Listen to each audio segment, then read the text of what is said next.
Pada umumnya, orang itu males banget baca buku, terutama orang Indonesia. Bahkan udah ada penelitiannya, kita salah satu peringkat terbawah sebagai negara yang suka membaca buku. Peringkat bawah, guys. Padahal uniknya, kita itu bisa dibilang suka banget nge-scroll media sosial. Dan saat kita nge-scroll media sosial, udah banyak banget yang bisa dikategorikan sukses pada media-media pada umumnya selalu bilang baca buku itu penting. Tapi uniknya, mayoritas dari kalian berasa ngapain baca buku? Udah, kasih tau gue aja isinya. Dan gue bakal selalu die on this hill. Dimana satu-satunya medium pembelajaran yang menurut gue itu bener-bener ampuh banget adalah membaca. Kita sama-sama ngomongin fundamentalnya. Saat kita mengakuisisi pengetahuan, butuh input dahulu kan. Input jelasnya banyak banget medium-mediumnya. Tapi kagak ada medium yang lebih ngelatih otak gua dibandingkan membaca. Lu bayangin nih, ini tulisan dibuat sama seseorang yang lain kan ya, bukan otaknya gua. Jadi otak gua harus menginterpretasikan paragraf tersebut ngomongnya seperti apa, dan gua terima informasi tersebut terus gue kontekskan ke diri gue. Kalau misalkan kita ngomongin ngobrol sama orang lain, dengerin podcast, jelasnya itu juga medium pembelajaran bagus buat kalian yang mungkin emang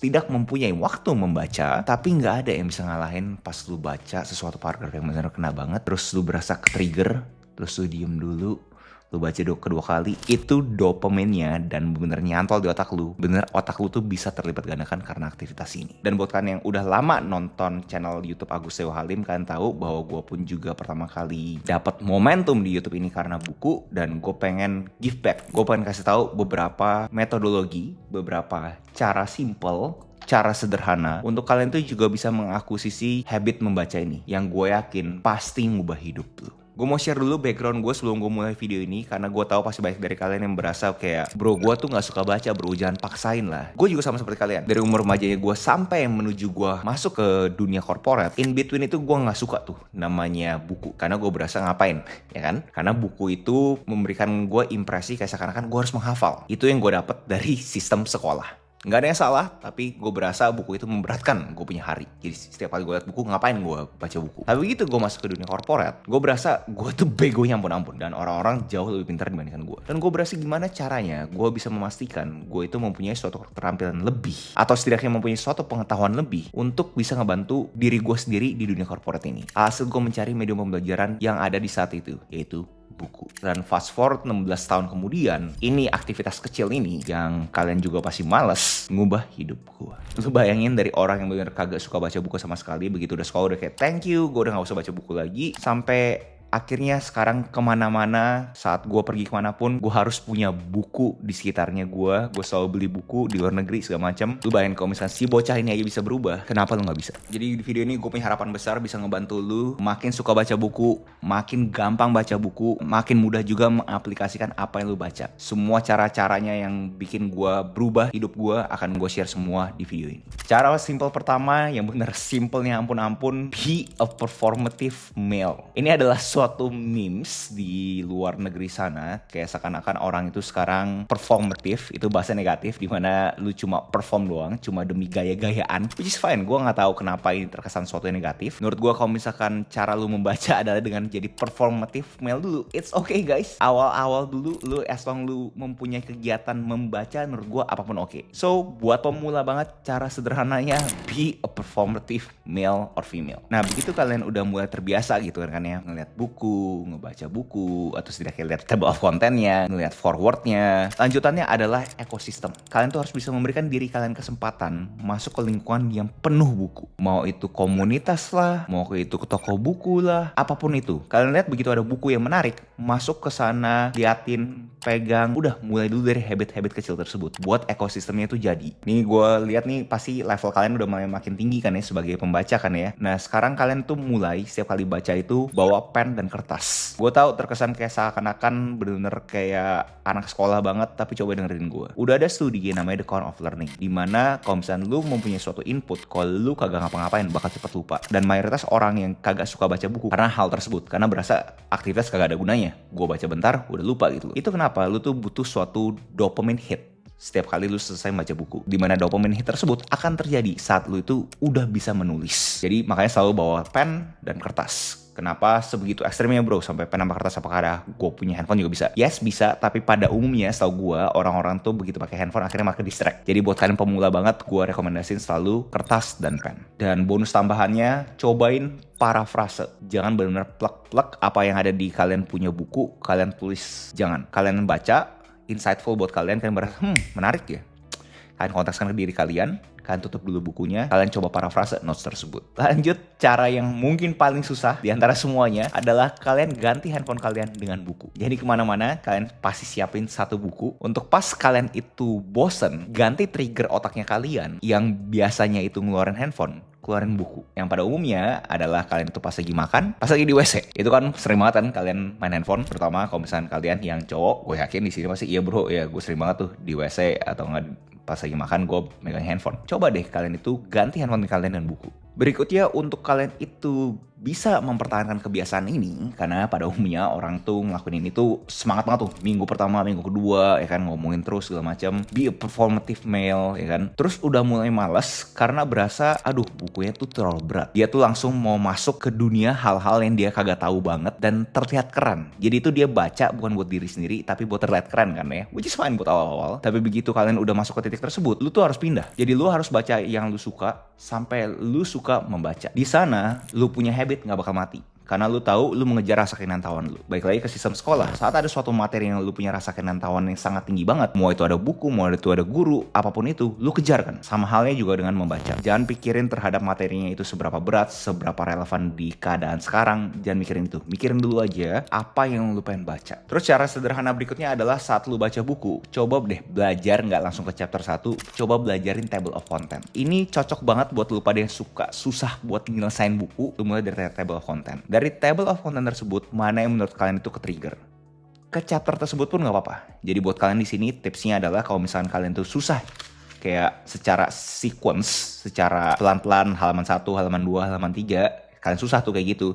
Coba ke table of content, cari ke chapter yang kalian suka, terus masuk ke chapter tersebut. It's okay guys. Coba mulai dari sana. Dan kalau misalnya di sana juga masih susah, coba ke paragraf terakhir di chapter tersebut. Pada umumnya, terutama di non-fiction, self-help business books pada umumnya, itu semua penulisnya pengen mengkonkretkan dia punya tips, dia punya insights ke 2-3 paragraf terakhir. Coba baca itu dulu. Kalau misalkan kalian berasa kayak ke-trigger banget, kalian cari supporting argumennya. Dibandingkan alternatifnya, kalian drop kegiatan baca ini. Menurut gue itu lebih sehat. Dan gue yakin ada beberapa yang di sini akhirnya ngomong kayak, bro, gue udah ngelakuin apa yang lo ngomong, tapi gue masih nggak bisa nyelesain tuh, bro.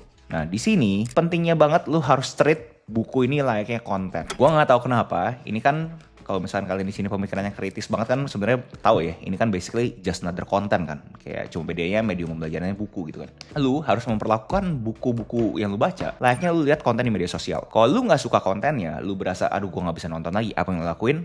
Swipe. Buku juga sama. Kalau misalkan lu kagak suka, quit. That's fine. Move on ke buku berikutnya.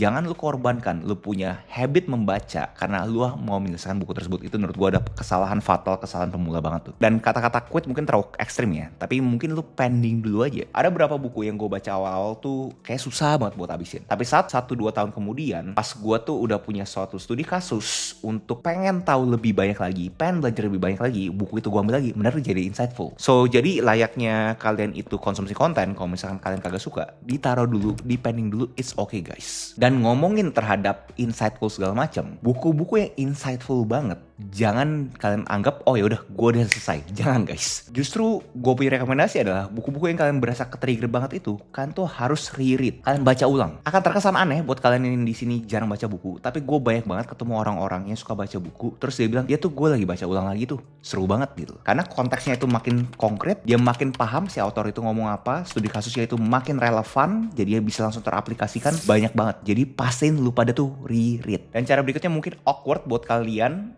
terutama kalian yang introvert, yaitu adalah kalian tuh harus berani buka suatu topik tentang buku. Pas kalian ketemu orang baru gitu kan ya, inisiatif aja, lu suka baca buku gak gitu? Dan tanya gitu, kayak misalkan lu suka baca buku apa terakhir yang lu berasa tuh insightful banget buat lu? Di situ, kalau misalkan orangnya tuh juga bisa menjelaskan dengan baik, otak lu kan terbius. Lu pengen cari tahu lagi terhadap buku yang dia baca. Jadi kegiatan membaca itu makin konkret buat lu. Kalau misalnya di dunia konten, lu kalau misalnya suka sama suatu konten kreator atau siapapun itu, lu pasti mencet follow kan ya, karena lu kagak pengen ketinggalan. Layaknya di dunia buku guys. Begitu lu berasa bahwa ini orang tuh lu punya pandangan hidup, ini orang tuh lu berasa ada bobotnya, lu harus coba langsung pelajarin siapa tuh orang dan ada buku apa lagi. Coba double down, deep dive. Apalagi sih pemikiran-pemikiran dia yang relevan sama gue. Dan ini masuk ke poin berikutnya adalah kalau misalnya lu udah dapat suatu trigger untuk membeli buku, dimana mungkin aja karena cuma gara-gara dia nulis, beli langsung. Lu kalau misalkan mikirin itu tunggu diskon lah segala macam, percaya sama gua itu bakal susah. Karena akhirnya lu berasa yaudah gue nunggu aja, nunggu diskon aja. Tapi akhirnya lu berhenti membaca. Jangan guys, justru lu harus preserve, lu tuh harus memastikan kegiatan membaca lu tuh jalan terus. Jadi begitu lu lihat dan lu suka, langsung beli. Jangan ada mikir kayak nunggu diskon, jangan. Ngomong kasarnya gini, lu aja bisa impulse buying ke hal-hal yang lu kagak butuh kan. Baju lah, makanan lah. Ini buku guys, pengetahuan. Yang range-nya umumnya di angka 50.000 sampai 150.000, worth it banget. Berikutnya, lu harus melakukan yang namanya book stacking di sekitaran hidup lu. Jadi lu kagak boleh punya konsep adalah gue pengen bikin home library gue. Jangan guys, bikin yang namanya book stacking. Jadi book stacking itu fungsinya adalah buat lu ngingetin diri lu sendiri, atau lebih tepatnya lu ngingetin otak malasnya lu bahwa ada sekian banyak buku yang lu udah beli tapi lu belum baca. Ada sekian banyak pengetahuan yang udah siap untuk lu akuisisi. Jadi selalu ngingetin lu terhadap kegiatan membaca ini. Udah sampai cara sini menurut gue orang-orangnya itu mungkin udah bener-bener udah cukup tinggi levelnya. Menurut gue udah pas banget lu tuh udah mulai jadi T-shape reader. Jadi nggak cuma deep dive ke satu topik doang. Contoh kalau misalnya lu self-help terus ya kan. Jangan bener-bener cuma satu doang. Cari T-nya juga. Coba mulai mencari beberapa domain, beberapa hal yang mungkin jauh banget dari lu punya keseharian, lu punya expertise, untuk lu dapat POV lain di domain-domain lain. Jadi contoh di sini, apakah gue bener-bener pemain tenis yang pro banget? Jelasnya kagak. Tapi gue tetap baca buku ini, The Inner Game of Tennis. Buat gue kebayang aja, emang ada apa sih di dunia tenis ini? Dan apakah gue mau masuk ke dunia politik? Jelasnya kagak. Tapi kenapa gue beli The Righteous Mind? Buat gue tuh aware aja, apa sih sebenarnya POV-nya mereka, objektifnya mereka. Berikutnya adalah Be a Critics, yang sekarang ada bahasa Gen Z-nya yaitu Hate Watch. Ini gue bisa komentar mungkin namanya Hate Read, dimana lu baca buku, pastiin lu punya topi antagonis. Ini nggak ngelatih otak lu buat jadi skeptis, tapi ini ngelatih otak lu jadi kritis. Layaknya lu konsumsi konten, lu kritisin aja kan, kayak lu kritik kira-kira ini lebih bagus kalau misalnya POV-nya ini lebih bagus kalau misalkan ada studi kasus seperti itu. Fungsinya adalah untuk lu tuh kagak terima mentah-mentah apapun yang buku ini kasih ke lu. Karena gue tahu semakin lu makin banyak baca buku, semakin lu berasa kok author tersebut sama author ini beda ya pandangannya ya. Padahal ngomongin yang sama, tapi caranya berbeda. Dan menurut gue itu ada sesuatu yang bagus, jadi lu bisa kebayang lu mau ngambil yang A, atau lu mau ngambil B, ataupun lu mau ngambil C. Jadi POV lu tuh banyak.